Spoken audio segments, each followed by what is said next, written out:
Hello दोस्तों, स्वागत है आपका हमारे YouTube चैनल रियल हॉरर में।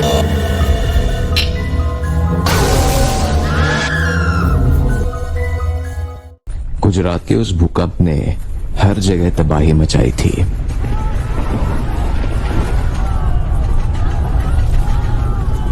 घर, दुकानों और बिल्डिंगों से ज्यादा नुकसान हुआ था परिवारों का।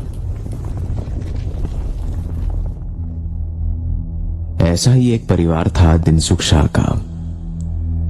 दिनसुख भाई अपनी बीवी, 2 बच्चे और एक भाई के साथ रहते थे, लेकिन इस भूकंप ने उनके पूरे परिवार और बिजनेस को उजाड़ दिया था। दिनसुख भाई, उनकी बीवी और उनकी बच्ची सब इस भूकंप में खत्म हो चुके थे। परिवार में कोई बचा था तो उनका छोटा भाई रमेश और बेटा समर्थ। समर्थ को घर में सब सैम बुलाते थे। दिनसुख और उसके भाई रमेश की कभी बनती नहीं थी। दिनसुख चाहता था कि वो उसके साथ बिजनेस करे, लेकिन रमेश को शेयर मार्केट और शराब से फुर्सत ही नहीं मिलती थी। नतीजा ये कि आए दिन लड़ाई झगड़े और घर में तमाशा। इस भूकंप के बाद जैसे सब कुछ खत्म हो चुका था। फैमिली, बिजनेस, घर, परिवार, सब कुछ। बचे थे तो बस रमेश और उसका भतीजा सैम। अब सैम की पूरी जिम्मेदारी रमेश पर आ चुकी थी और उसको ये बात बिल्कुल भी ठीक नहीं लग रही थी। वो हमेशा से आजाद और बिना जिम्मेदारियों के रहना चाहता था, लेकिन अब क्या करता, और कोई चारा भी नहीं था। खैर, अभी के लिए उसने सैम को संभालना शुरू कर दिया था।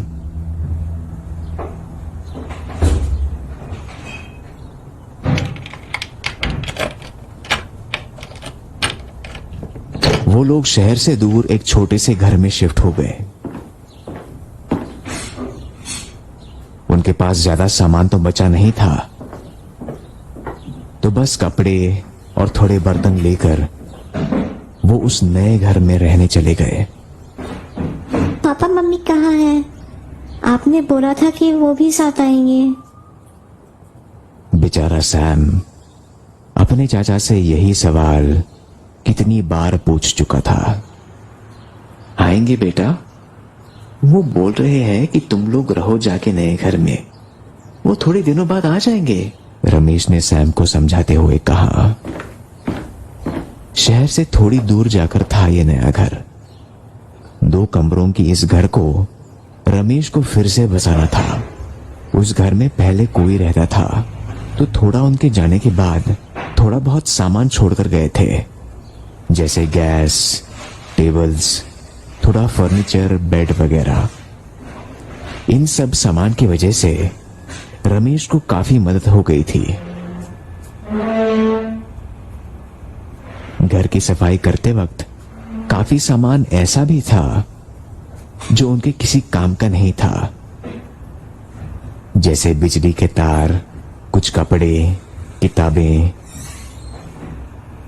सैम को एक दिन बेड के नीचे एक टेडी बेयर भी मिला।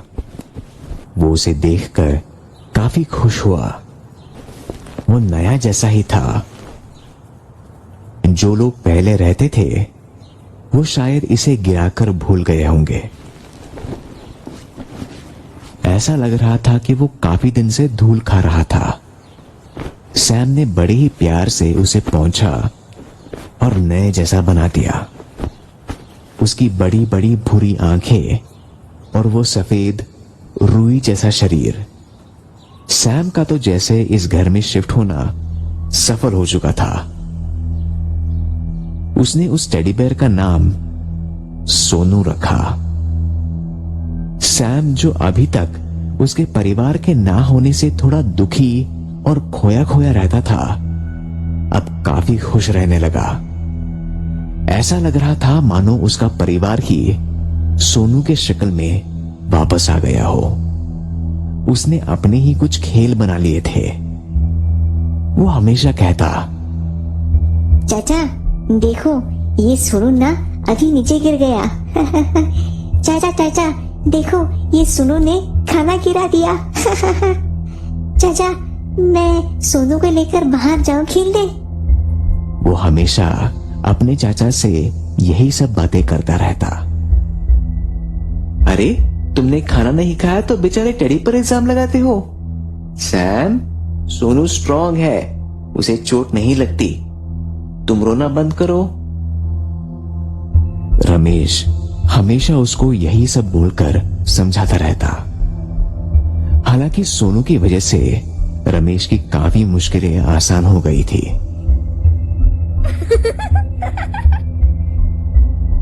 सैम हमेशा सोनू के साथ ही खेलता रहता और उसे ज्यादा परेशान नहीं करता था। सैम हमेशा सोनू को अपने पास ही रखता था और यहां तक कि सोता भी उसके साथ ही था। कुछ महीनों ऐसा चलता रहा। फिर धीरे धीरे रमेश को उलझन सी होने लगी। उसका शेयर मार्केट वाला काम भी कुछ खास नहीं चल रहा था और ऊपर से ये सैम की जिम्मेदारी। ये सब उसके लिए कुछ ज्यादा ही था। वो दिन भर बाहर अपने शेयर मार्केट का काम करता था और रात में आके शराब पीता था। वो काफी लापरवाह हो गया था। घर में लेट आता, कभी मन करता तो खाना बनाता, वरना बिना खाना बनाए या बिना खाना खाए ही सो जाता।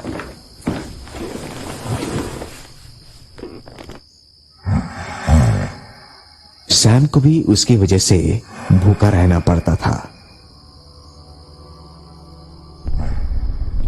रमेश का मूड अब भी खराब सा रहने लगा था, जैसे वो तंग आ चुका था और सब कुछ छोड़ छाड़ के भाग जाना चाहता था।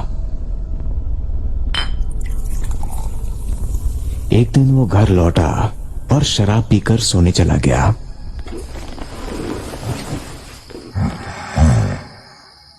तभी उसे सैम के रूम से कुछ बात करने की आवाज आई।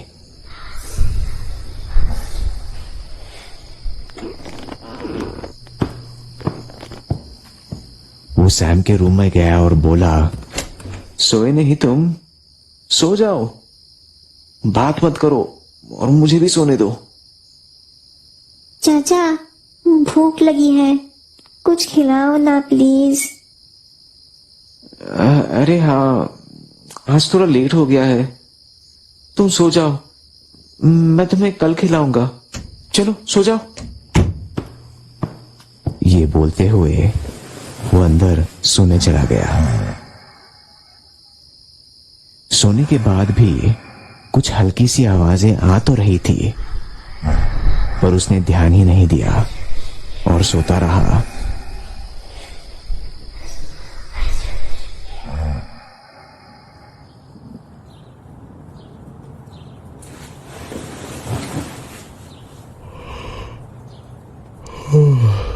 अगले दिन वो सुबह उठा तो उसने जो देखा उसे देखकर वो गुस्से से लाल हो गया। ड्राइंग रूम की दीवारें पर जैसे स्केच पेन से बड़ा लिखा हुआ था, खाना खाना दो। कमरे की हर दीवार में बस यही खाना दो लिखा हुआ था। जैसे ही वो पीछे सैम को डांटने के लिए मुड़ा तो उसे पैर में काफी दर्द महसूस हुआ। उसने नीचे देखा तो उसकी हल्की चीख निकल गई। उसके पैर की 2 उंगलियां गायब थी, जैसे किसी ने उखाड़ ली हो। वो गुस्से से पैर पटकते हुए सैम के कमरे में गया और जोर से चिल्लाया, मैंने कहा था ना कि लेट हो गया है, खाना मिल जाएगा बाद में। स्केच पेन से दीवार खराब क्यों? इससे पहले वो अपनी बात पूरी कर पाता, अपने सामने जो उसने देखा उसे जैसे उसकी जान ही अटक गई और एकदम हिल गया। बेड पे उसके नाखून पड़े हुए थे और एक उंगली को सैम बड़े ही स्वाद लेकर खा रहा था। वो ऐसे चाटते हुए उस उंगली को चबा रहा था जैसे कोई स्वादिष्ट सी मिठाई हो। ये क्या है सैम?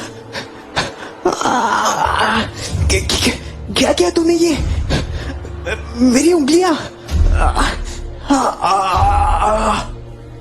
दर्द में चीखते और गुस्सा करते हुए वो सैम पर चिल्लाया और उसे मारने के लिए आगे बढ़ा तो सैम बोला, भूख लगी थी चाचा। लंगड़ाते हुए और पूरे गुस्से में रमेश ने आगे बढ़कर जैसे ही हाथ उठाकर सैम को चाटा लगाना चाहा, तभी उसका हाथ हवा में ही जैसे रुक गया। गर्दन टेढ़ी करके तिरछी नजर से उसने देखा कि सोनू 8-10 फुट बड़ा हो चुका था। वो लाल खून उसकी सफेद रुई वाली शरीर पर काफी डरावना लग रहा था। ऐसा लग रहा था कि रमेश की एक उंगली को उसने भी खा लिया था। सोनू ने दीवार की तरफ रमेश को उछाल दिया और वो हवा में उछलते हुए दीवार से टकराया। दीवार से टकराते ही दीवार के अंदर से कुछ हाथों ने जैसे उसे जकड़ लिया। वो हाथ पूरे काले चिपचिपे और हड्डी जैसे पतले थे। उनके नाखून लंबे और कील जैसे नुकीले थे। दीवार में से करीब 10-12 हाथ बाहर निकलकर रमेश को पैर, सिर, हाथ, पेट और मुंह से भी पकड़े हुए थे। भूख लगी थी, हम सब भूखे हैं। एक अजीब सी आवाज दीवार के अंदर से आई और इसी आवाज के साथ 4 हाथ रमेश के मुंह को खोलकर उसके मुंह के अंदर जाने लगे। जब यह हो रहा था तो सोनू और सैम दोनों ताली पीट पीट कर हंस रहे थे। वो हाथ और तेजी के साथ रमेश के मुंह से उसके पेट में घुसने लगे।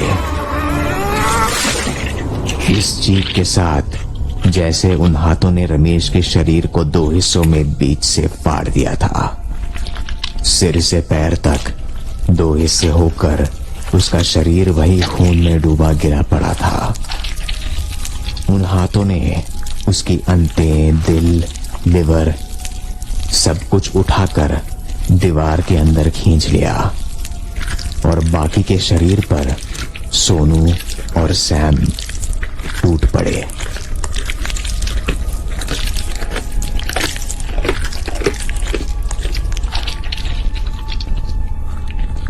तू मुझे भी ले चल अपने साथ सोनू। मैं यहाँ क्या करूँगा? ये सुनते ही सोनू हल्के से मुस्कुराया।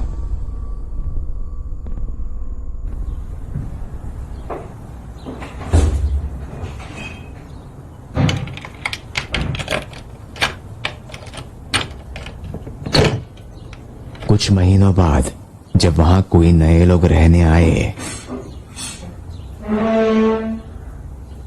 तो उन्हें बेड के नीचे 2 टेडी बेयर मिले। सोनू और सैम। ऐसी ही डरावनी और मजेदार वीडियोस देखने के लिए सब्सक्राइब कीजिए हमारे चैनल रियल हॉरर सिटी को। और अगर वीडियो अच्छी लगी हो तो वीडियो को लाइक कीजिए।